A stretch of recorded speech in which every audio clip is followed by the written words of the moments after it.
One person is dead after a fire breaks out inside a mobile home this afternoon. Thank you for joining us tonight. I'm Quentin Smith. That fire happened at Air Base Mobile Home Park in Lowndes County, just off of Highway 373. According to investigators, the fire does not appear to be criminal in nature. The victim's name still has not been released. The coroner is still notifying family members. However, we do know the victim was an elderly man in his late 60s. Now, at this time, the cause of the fire is still unknown and remains under investigation. We're going to continue to follow this developing story and bring you the latest details as they become available. Takeout is quick and convenient, but it's only legal when the restaurant is open. It's a lesson Oktibbeha County deputies say James Anthony Peterson is learning the hard way. The 35-year-old is now being charged with the burglary of commercial building. Peterson is accused of breaking into a local barbecue stand. His bond was set at $5,000 at today's arraignment. Winston County deputies need your help identifying a man accused of stealing some equipment.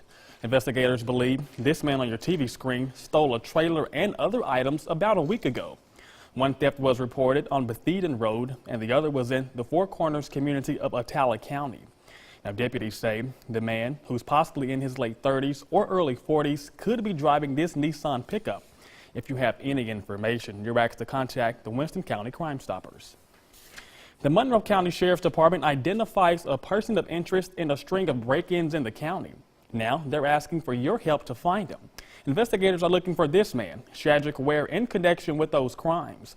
His last known address was on Matubba Street in Aberdeen. If you know where Shadrick Ware is at tonight, you're asked to call the Monroe County Sheriff's Department. Well, lockdowns seem to be becoming a common thing in area schools, and they always raise concerns with parents. Our Riley Livingston sat down with law enforcement and school administrators and found out that regardless of the cause of the lockdown, the goal always remains the same. Last week, this school went into lockdown twice. The situations triggering those actions were different, but the goal was the same. Our biggest concern is going to be student and staff safety. So anytime that we get any type of threat, any type of incident that we feel like that there could breach safety concerns in the school, we want to go ahead and err on the side of caution and put the school in lockdown. Schools go into lockdown when there is a chance that harm could come to the student body. It could be a bomb threat. It could be a threat of a student that we had last week here in Aberdeen bringing a gun to school or a knife or something that could hurt other children. Those are your major things. Anything that would cause someone to have bodily injuries or get hurt is the reason that they lock school campuses down. In these situations, students and teachers have to work together to remain safe and calm. Are there shades over the window? Or is everyone turning out the light? Is there a second method of not just a lock on the door, maybe a wedge underneath the door to keep from other entry? Are the students hiding against the wall where you can't see in? And is everyone being quiet? During a lockdown, no one is allowed in or out of the building. For parents, not being able to get to their children can be stressful. I tell them to remain calm, to try to look at from a very positive standpoint that the school's doing everything that they can possibly do to make sure that these kids are as safe as it can be. In these situations, social media can be a very useful tool for administrators. It allows them to keep parents and the public in the loop. We ended up sending a alert to the parents of the middle school. Then we sent an alert for an all clear. No matter the reason for the lockdown, the school is just looking to keep students safe. It's a good thing to be overcautious than undercautious. That was our Riley Livingston reporting there. Now, Monroe County Superintendent Scott Cantrell says their schools are always in what he calls a soft lockdown. Teachers keep their doors locked except during class changes, adding extra security to their classrooms. Well, it is now time to turn our attention over to weather. Chief Meteorologist Keith Gibson is standing by with a first look at our forecast. Keith? Quentin, we had a great Monday, albeit warm. This is our time lapse from Durham's Pharmacy in Vernon and Lamar County. Notice that color fading away, the setting sun, but overall a pretty nice evening out there. Temperatures are cooling on down into the mid and upper 70s. Aliceville still reporting 80. 79, and Tupelo 73, a little bit cooler in Starkville right now. So that's where we are. Lows down into the upper 60s to around 70 degrees. The wind is now calm. And for your Tuesday, how about more heat, more sunshine, a few friendly clouds, low to mid 90s out there, mid-September or early August. Hard to tell. I'm back with your full forecast in just a few minutes. Thanks so much, Keith. Budget talks are already beginning 3 months before lawmakers head back to Jackson. The Joint Legislative Budget Committee held hearings today to begin the process of writing a state spending plan for the 2020 budget year. Lieutenant Governor Tate Reeves says he hopes state agency leaders will have a plan to save within their respective departments. It's one of the things that we've tried to drive for the last 7 years is don't just come in and ask for more money, more money, more money every single year. Come in and tell us how you can save taxpayers' money. Come in and show us, prove to us that you're spending taxpayers' money just like you would spend your own, and then we may look at funding some strategic initiatives that make sense long term. Mississippi's current budget is just over $6 billion. Now, $6 billion, that's a lot of money, your money, and these dollar amounts can be a lot to process. But when you stop and really listen to what's needed, some of it is pretty simple. Courtney Ann Jackson explains. A common thread in the request for more money, the need for more staff and the money to pay them. You'll look at our budget request, you'll see none of it's gravy. We're not asking for any special things. We didn't ask for a whole bunch of money for travel so we can go to training spots in Hawaii or anything like that. These are basic needs. We are critically short of highway patrolmen and MBN agents and MBI agents. A large part of the Department of Corrections budget is also because of staffing concerns. When you think about 19,404 people incarcerated in the Mississippi State prison system with only approximately 1,953 employees, something has to be done about that. But the hearing was abruptly interrupted by this group of protesters. 16 people killed in August. Yeah, fund restorative justice. The prison industrial complex has been killing people for too long. Nothing sinister here. There's nothing to hide. They're based on information that we currently have available to us. It's based on natural causes. And that's the bottom line, that we have people in our system who suffer from chronic and acute illnesses, and we do our very best to take care of those individuals and get them the appropriate level of medical care. And that's what we've done here. People died! Where are their families in here? We can't even get a meeting with these women. Police are all doesn't answer anybody! I believe I have been transparent. I put out press releases as it relates to our response about these deaths. I don't necessarily have to go on camera to be transparent. The Department of Education also asked for more money, but said it was to continue the work on programs that were already seeing a return on the state's investment, like early childhood education. Now, these budget requests today are preliminary. It helps lawmakers create a blueprint for the budget. The specific work and more questions will be asked during the legislative session, which starts in January. Just a heads up for those of you in the city of Columbus, there will be an emergency preparedness drill tomorrow morning at 8 o'clock. You may hear some sirens sound in the city. Just a test. We're going to be sunny all day long. Your full forecast is next.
Your first alert forecast with Chief Meteorologist Keith Gibson. Friendly clouds out there today. Our Alpha Insurance time lapse from downtown Tupelo at Fair Park. Notice the little cotton balls moving across the sky today. It looked and felt just like the dead of August out there. And it's still pretty warm evening. 73 in Starkville, 76 at GTR, 73 in Oxford, Tupelo 79. The Air Force Base on the fritz, but it's still a mild evening out there. Widespread 70s across the region. 81 still in Memphis at this hour. How about that here on our Monday evening? You want it warm? Well, just stay put. 94 tomorrow, Wednesday, Thursday, well above the average, which is currently in the mid-80s. Fall begins Saturday, and we're still looking at above average temperatures, albeit a little bit cooler, around 90. Maybe you want it cool, below 60 degrees? Well, keep on dreaming, because that is going to stay across Canada, the northern tier, the Rockies, as we go throughout the next 7 days. So no fall-like air here anytime soon. The remnants of Florence swirling up here across New England. We are high and dry, and that's the way it's been for the last couple of days. And it looks like that will be the general rule here as we go throughout the next few afternoons here. Florence on the way out, but on the back side of that system, we had some dry air swoop on in. That will be replaced later this week and this weekend with some tropical moisture that will come on in from the south. So that, in theory, will give us a chance for some showers and storms by Friday, Saturday, Sunday, and Monday. Until then, though, very similar to what we had today. Low to mid-90s, lots and lots of sunshine. Here's your planner for Tuesday, 7 o'clock, 69 degrees. It will be comfortable early, but by noon already around 90, 94, mid-afternoon 84 early in the evening. Our city-by-city forecast for Tuesday: 93 in Pontotoc and Ripley, 94 in Tupelo farther south, 92, 93, maybe 94, 95 degrees, depending on your location here across northeast Mississippi and west Alabama. Winds from the north and northeast at about 4 to 8 miles per hour. Just a little bit of a breeze, but still plenty hot. Better chances for some scattered showers and storms on Tuesday, closer to the coast. Not so much around here. So if you are traveling south, a better opportunity to see a shower or storm. You can see that with Futurecast, which is high and dry here. Same story for your Wednesday. Better rain chances on a scattered basis closer to the coast. Warm here. And for Thursday, not too many changes. You get the pattern here for the next few days. It is looking warm and summer-like, although I should say it is still summer. Fall officially begins Saturday evening. And once we get into the weekend, a slightly cooler air mass, temperatures around 90. Some of you may stay in the upper 80s, but that, like I mentioned, will be just above the average. And we're still looking at the opportunity for a few scattered showers and storms for Friday, Saturday, Sunday, and Monday. Some of you want the rain. It may be coming your way. But until then, pretty warm for the next 3 days. Week 5 of the End Zone has some high-scoring games and high-flying highlights. Courtney has your top 5 coming up a little later in sports.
Welcome back. This week in Health Talk with Baptist, we're looking at one of the most common cancers in men. But the news isn't all bad. This form of cancer is treatable if it's caught early, and it's relatively easy to detect. We find out more in Health Talk with Baptist. Hi, I'm Ben Woodson, part of the urology team at Baptist Memorial Hospital Golden Triangle. Prostate cancer is the most common cancer among men in the United States, affecting around 280,000 men annually. It's also the second most common cause of cancer death in men, behind lung cancer. While the exact cause of prostate cancer is not completely known, it is widely believed that changes with age, genetics, and ethnicity play a strong role. The prostate gland functions to secrete fluid in the semen to aid in fertilization.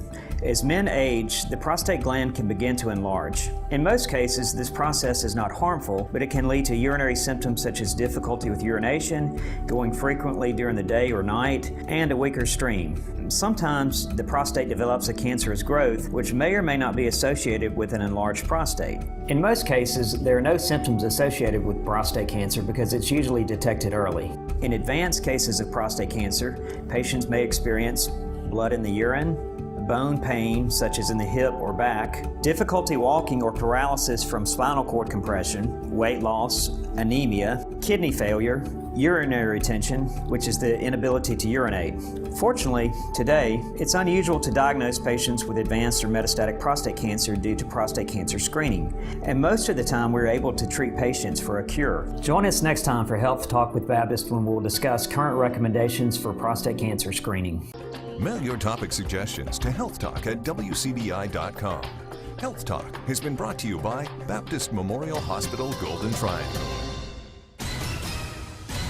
The Bulldogs, the Rebels, and the Crimson Tide reflect on this past weekend. Here's the coach's thoughts coming up next in sports.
Defensive tackle. Defensive tackle. Normally when you hear like football, female football players are like kickers. Yeah, that's why I'm interested too. So, although when I testing 1 2 3 sports, blah blah blah blah blah. Yeah, I was talking.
your WCBI Sports with Courtney Robb. Nick Fitzgerald proved that he came to play in Saturday's contest against Louisiana Lafayette. 14 passes for 243 yards, 15 carries for 107 yards, and 4 touchdowns was plenty to prove that after coming back from injury, Fitzgerald's done shaking off any rust. It falls in line with the thought process of him knocking some of the rust off and, just getting back again. And, you could say that the injury's not a factor, but if anyone, obviously everyone's seen it, something of that, nature for a guy to come back from that and feel comfortable, I think he's going to continue to get better and better in every week. And I think, there's a fine line, but I think he also has a great knack and feel and awareness for when the pocket's collapsing and he's exhausted his progressions and there's no longer a option to throw the ball. Extending plays and scrambling. I think he had a couple key scrambles on third down. Ole Miss fell hard this past week to a rock-solid Alabama team. In a disappointing loss, the Rebels only managed 1 touchdown, while the defense struggled to limit the Crimson Tide offense. After a couple of days, though, Ole Miss has had time to reflect on what exactly went wrong in that 62-7 loss. I think just energy and focus and confidence in making a play. There was a play in the second half where Benito Jones made a play and it changed the sideline, and that is infectious. But so are the big plays, and so we have to find a way to capture that and bottle that up and make that who we are and make that our calling card. The biggest thing I'm disappointed in is giving up the explosive plays early. That's what we have to improve on. But there are some individual improvement. But now we need overall improvement to eliminate the explosive plays and not wait until halftime to come out and play. Alabama on the other side of the coin looked great in that game last weekend. And even so, head coach Nick Saban still not 100% pleased with the performance. Well, we obviously did a lot of good things in the Ole Miss game, made a lot of explosive plays, showed resiliency in bouncing back after an opening play that wasn't what we wanted it to be. But I still think that looking at the film, there's a lot of things that we can improve on. I think the most important thing for our team right now is maintain a standard of excellence and not allow outside voices and influences to affect our intensity, our focus on preparation, and understand the importance of maintaining our standard in everything that we do every day. Is there any better way to shake off the Monday blues and end your night with some highlights from the end zone? Week 5 giving us lots of action. Here's our top 5 plays. Starting at number 5, Water Valley's Jacob Truss. You give the man the out and he is going to find it. He's going to take it 60 yards with the carry before he would get knocked out of bounds. And if you would have let him go, he would have taken it into the end zone. He only made it into the red zone there, but still, wonderful carry. Number 4, Sam France. He's going to sneak the ball to Ty Hall so quickly, you can barely see him do it. And then after that, he's going to be hard to miss. Also, very hard to catch by Wes Lowndes. He's going to take it all the way into the end zone for the score. A big play for the Lions on Friday night. Number 3, New Hope's quarterback, Dejon Miller on the keeper. And he makes it look so easy, ladies and gentlemen. Finds the open lane, takes it, and doesn't even look back for a second. Gets into the house for the score, and he couldn't be stopped that night. Number 2, this Myrtle game, folks, was absolutely nuts. And AI Nugent about to show you exactly why. Taking the handoff, finding the room, and making it a 60-yard touchdown, extending the lead 15-0 over Hickory Flat on Thursday night. And finally, for number 1, I like to call this the Aberdeen Easy because Fred Fields here making it look so easy with a connection to Tay Johnson. He's just going to jog it right into the end zone, making it look so good. That's going to be it for sports. We'll have your last look coming up after the break. Stick with us.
All right, warm weather here for the next few days. We were 93, 94 today. Same story Tuesday, Wednesday, Thursday.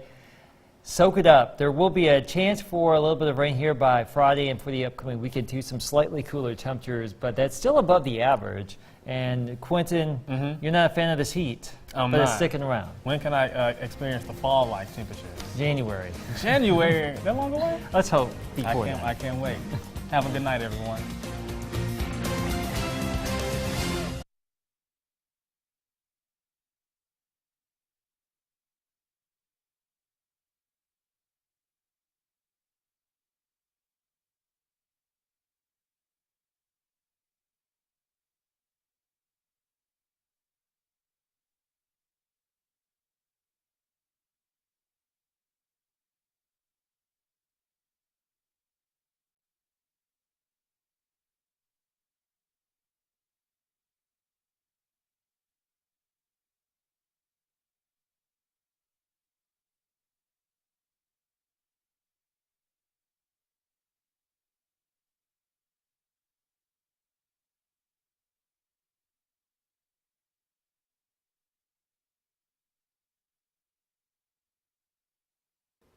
The Rebels and the Bulldogs had an opportunity to reflect on the games from this Fitzgerald past proved that weekend. he came to Hear from play both in Saturdays teams coming up next.